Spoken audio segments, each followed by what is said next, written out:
Hello,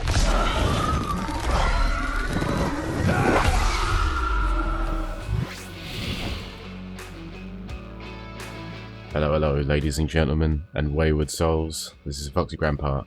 I'm going to teach you about Shang Tsung. Now, this character is pretty ridiculous. He's taken me to top 8s of like quite a few big tournaments since like he was released, pretty much. You know, I got top 8 at Evo, top 8 in the World Finals, for example. He's a very powerful character.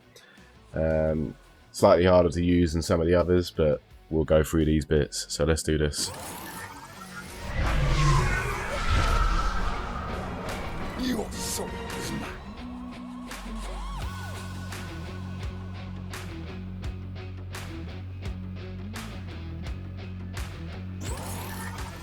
Before I jump into all this though, make sure you sub to DashFight. Plenty of character guides on there, some by myself, some by other players, the top players of these characters. They'll give you their insight, show you like the basics of what to do with each of these characters. And if you want to find out who the next character will be in these guides, just wait till the end of the video and we'll have a look then. Alright, so let's do this. Okay, so in terms of building a variation for Shang, this character is really versatile. So as you can see at the minute, I've got my spam variation, which is ground eruption and reptile slide.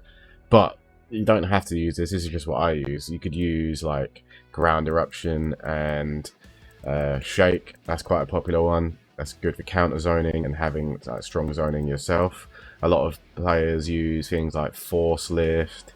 Force lift, shake, and super kick, so you got like more combo potential. You could also use any sort of thing with him. You could use explosive corpse if you want more damage with the corpse drop. Plenty of things, but for this tutorial we're going to use ground eruption and slide, and I'll get into the reasons for why you have the slide instead of the shake as well. Right, I'm going to go over Shang's special moves first, because a lot of his game is actually based around his specials. So he's a zoner, really, at his core, when you've got ground eruption equipped and the corpse drop. So how does that tie into things like his straight fireball? Well, let's have a look. So straight fireball on block, as you can see, it pushes back, so that kind of plays into his game of him being a zoner. You're going to use this to gain a bit more space. And on block, you can typically do like straight fireball, corpse. If they're close enough, you can do straight fireball, hell spark. The straight fireball can be ducked, so if they're ducking, you can then start just throwing out corpses, see, which will then force them to block, which they'll then in turn give you the straight fireball if you can keep your projectiles unpredictable enough. And also you have the hell spark, so they can't just duck freely in straight fireball space. So we have him on stance hold block. Now he's got to block it again because he's scared of getting hit by that, you see. So then you can use all these 3 projectiles together to keep people back in the range that you want them to be in. And with the corpse drop, you've got various ranges you can do it. If you just do it down forward 3, you get the mid one, which is about this range. Down forward 3 and back, you get the close one, which is here, very far. Far one is there, which is hold forward, and if you hold up, it's full screen. So a big part of playing Shang is mastering either reacting or predicting, because you can do down forward 3 and then press the direction, so you can kind of react to where they are with the corpse and hit them depending on where they are.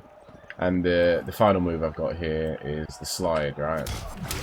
So this move is a side switch and his combo ender for this variation. So with the slide, in his combos, you're going to use it to end the combo and either advance for pressure or end the combo and escape for zoning. You have both options there. They're free to choose at the end of the combo. And because it's a side switch, it also helps his weakness of, like, say he gets backed into a corner, you now have an option if you land the hit to escape the corner. Because this is a relatively... I feel it's a weakness of Shang that he can't escape having his health backed into the corner very easily. So the slide helps alleviate that problem a little bit. Okay, so when you look at Shang's normals... Right, I'll go over his pokes first.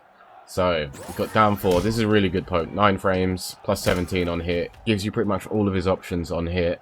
And on block, it pushes you back at a decent distance, so that their counter poke is going to be less threatening. Basically, he's got his down one as well, so these are going to be your main low pokes that you're going to use to get people off of you. Same thing on hit, gives you all these options. You can jail into his stand one. No one's able to interrupt that, so people are also not able to interrupt back one, and they're also not able to interrupt back three off of that. They can flawless block, but you know, that's just part of the mind game.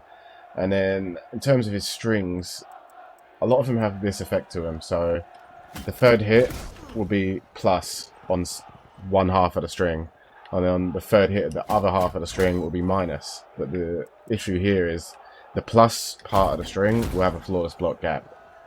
So the game here is, if they're going to try and flawless block, they'll get hit by the gapless version. I'll show you here, right? I'll do it on myself because the training dummy's cheating. Can't trust them. So let's record forward 242. Alright. Okay. If I can just flawless block, I can up to it, right? But let's say I did forward 243. I get hit when I'm trying to flawless block in the same space. Yeah, so if I was flawless blocking the other part of the string, I'd be getting the flawless block there. But here I'm getting hit, but he's leaving no gap. That's the way his strings work in a lot of cases, or just even normals with him. So I'll show you. Like this is kind of similar on his back three down four and his back three up four, but the difference here is if you flawless block, you don't have to worry so much, because you can block that and flawless block the launcher part of it as well. So this move here is safe, gapless, -5, and on hit it will give a knockdown and give you advantage. Whereas this move here is safe on normal block and unsafe on flawless block. So I'll show you here.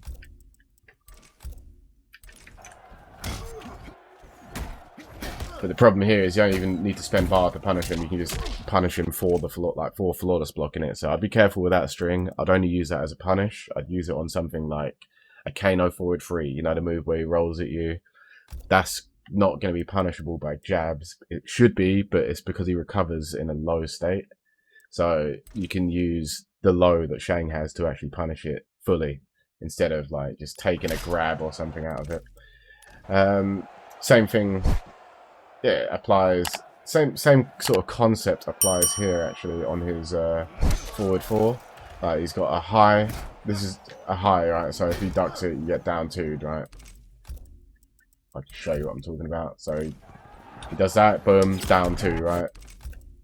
Whereas he's also got an overhead version. Looks similar on startup, so now you can't down to it. This is how Shang works. He's playing a lot of 50-50s on like, is he going to be plus or is he going to do something that you just have to block. That's Shang strings in a nutshell. Yeah, that's pretty much the way Shang works. So you want to keep people guessing on whether you're going to try and keep yourself plus or try and give yourself a launch, maybe. And also, with this string here, his 1-1 string, this is an auto shimmy. So say someone is trying to tech your grab. I'll show you what I mean. Oh wait, I need to be Shang. Right, let's say someone's trying to tech your grab, right? So you do that, or do that, right? So I'm gonna just tech the grab here. I'm gonna put it on Brandon. So it's me teching the grab.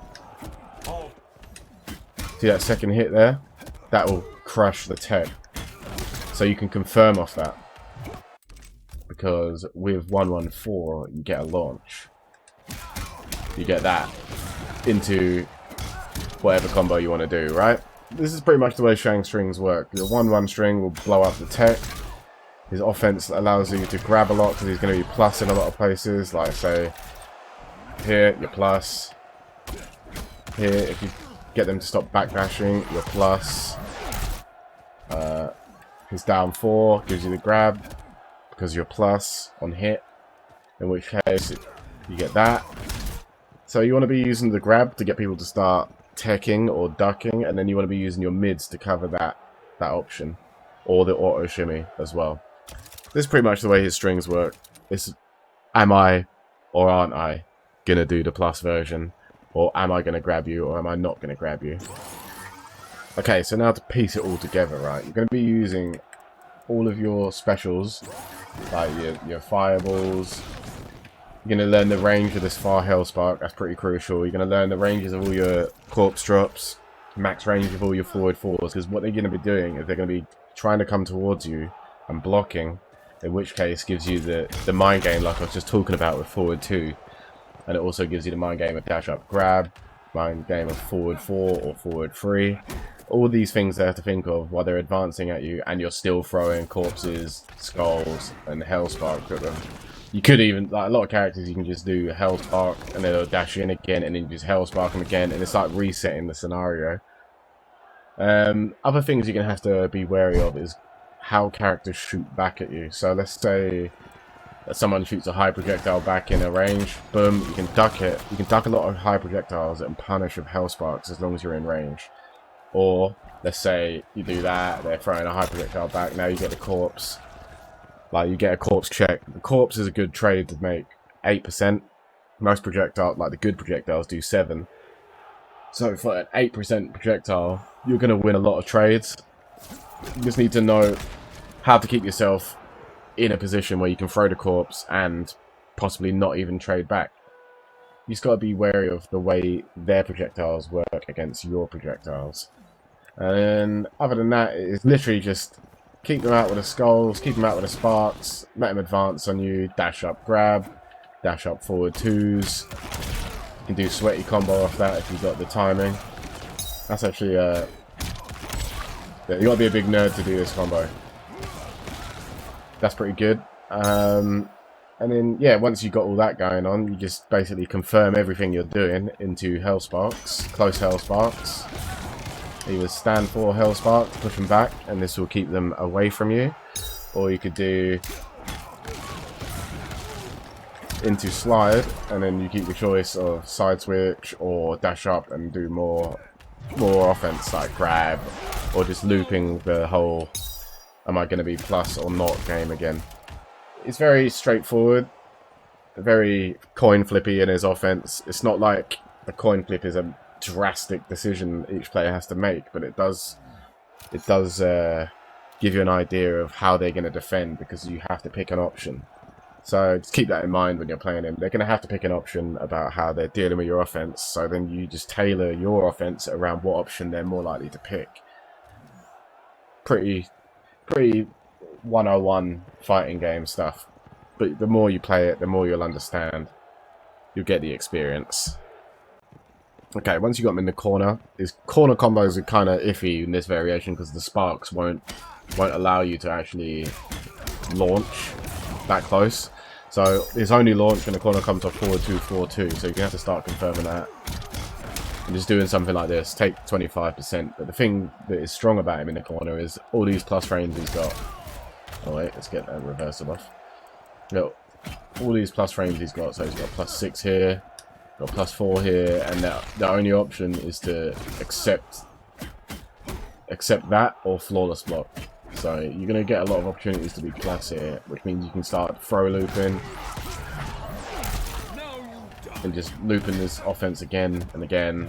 You can do 1-1-2 into forward 2s and stuff like that. Basically, you just want to be keeping the plus frames going.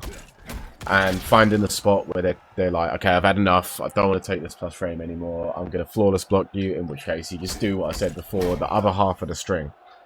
Pretty straightforward. You're not going to get mad amount of damage in the corner, but you will have mad amount of offense because you're just going to keep looping plus frame scenarios.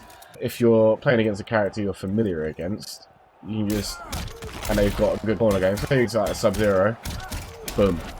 Or Robo's a good example of this. Okay, now I am you. Yeah, you see, it's just going to be one of these kind of games with him, and then eventually you're going to turn back. And you actually get a crushing blow if you manage to back throw him after you just turn back. If you get that, you're a master. I've rarely seen anyone do that. But yeah, try that out in the corner. Keep the offense going. figure out where they're going to try and flawless block, and do the other half of the string. Same principle. Let's keep that rolling. Right, in terms of his crushing blows, he doesn't really have any particularly applicable ones, other than forward 2-4-3. If this hits on counter hit, it's going to be just under 30%. Any hits on counter, you get the crushing blow on the last hit. So that's pretty decent, as you can use it as a whiff punish, or like say you can feel the timing of someone mashing, you can delay it a bit and hit them with that. Boom. And the other one that you can kind of use with this variation is back 1, down 2, which gives you a launch 30%. And the reason this will work is because you will have, so let's get him to stand up again. You will have the slide, right? So off of back 1, you can do slide, which gives you back 1 again because you're plus 29. You can bash up and do it again. And then obviously no one's going to hold that forever. Boom! The minute they stop holding that, you get a combo. I'm pretty sure you can do down 2 there as well if you want unbreakable, or like something that's not gonna affect your through breakaway. So yeah, they're about the only really applicable crushing blows he has, but I wouldn't worry too much about it because all the damage that you would have been getting from crushing blows with other characters, he's going to be getting through chipping you out consistently in neutral. Right, so he's doing like 2% chip on the corpse, just under 2 on the fireball, and like 3 on the health spark. So he's going to be whittling their health down as they're approaching. So I wouldn't worry too much about it. You need to think of his like offense as let's get him to stand. Okay, right, you get your combo damage, whatever that is, and now you add on the guaranteed chip that you get, because you're going to get a corpse. So you've done 28 there, and now they have to approach in whatever way. So you're not really doing 26%, you're doing a bit more than that. You're doing like at least 28, 30, because you're going to get frame traps off his projectiles coming in. Alright, in terms of anti-air, this is what I like to do with him. Stand 2, Hellspark, and you get jump kick, Hellspark. All of his combos follow this formula. You do Hellspark, jump kick, Hellspark, or you'll do Hellspark if you want to side swap back on the one and slide, or you'll do Hellspark, stand 4 into Ender. That's pretty much the way all of his stuff goes, but stand 2 is pretty good anti-air. He's also got a ridiculous jump kick that always lets you get Hellspark as a confirm as well. His jump kick has got to be one of the best jump kicks in the game, so like I wouldn't worry too much about jumping around like a bit of an idiot with him sometimes, because it can pay off. It's really hard to anti-air. He's got a cement brick foot dropping down on you, always into an easy confirm. So yeah, that's the way to deal with jumps with him. Or he's also got down 2 into down 4 Hellsparks. This is another good one. His down 2 is actually really good because it hits above his head. So like, say you got a Garrus jumping over, there's crazy in there. Say you got a Garrus jumping over you like that, you can get that. Pretty decent. And the fact that it always converts is nice. Keep these things in mind. Don't let people jump on you. So that if you don't let people jump on you, they're going to have to stay on the ground. And if they're going to stay on the ground, they're going to get chewed up by your projectile game. Right, in terms of Shang's weaknesses, I'd say that he doesn't really lose too many characters who can play him properly. The weakness mostly comes from, are you going to miss your corpse drop? Like, the corpse drop placement is very significant on him. Like, you either got to be pinpoint with that. If you're pinpoint with that, the rest of the game should sort of flow into itself. In terms of true weaknesses, I'd say Sub-Zero and Garrus, and the reasons for that are slide will punish this, like you can duck and slide that. Slide will punish this on block. Slide will also flawless block punish the second hit of Hellspark. So a lot of characters can do this, right? So you got your Liu Kangs with fly kick if he flawless blocks that, because it comes -21. So Garrus can sand trap it every time. Cetrion can geyser this every time. But as long as you can use 2 projectiles in a matchup, Like, so say you can use your this and this, or this and this. He's probably gonna do good in that matchup. So his weakness comes from any character that can remove all 3 projectiles. But then they basically just make him a slow-moving character, relying on his normals, who doesn't have a throw loop, and just can't do anything to keep himself in other than the slide game that I was talking about earlier that keeps him in. So that's pretty much the weakness of Shang, but there's not too many characters that can abuse that, so I wouldn't worry too much about it. If you want to play like another character that can cover those weaknesses, I'd just say pick someone like Sub-Zero, honestly. Sub-Zero is the perfect band-aid for a Shang Tsung player. So, yeah. He's strong. He's a strong character. There's not too much in terms of issues he's going to encounter in the game. A character like Robocop can be kind of annoying because he's got quick movement and can shoot back. But you can take shake, but then if the Robocop's smart, he can time your shake and punish you for that. So, yeah, he's like I said at the beginning, he's a versatile character. He's not struggling too much. Okay, so hopefully this video has been some use to you. Now you know how his offense works, his zoning works. If you want to get any of this information in a tech format, check the link in the description below. DashFight are going to hook you up with who the next character will be. And yeah, just get out there, steal some souls, collect some salt, and just harvest their sadness. Thank you for watching. I've been F0xy Grampa. Don't forget to sub to DashFight. And I'll see you guys next time. Take care.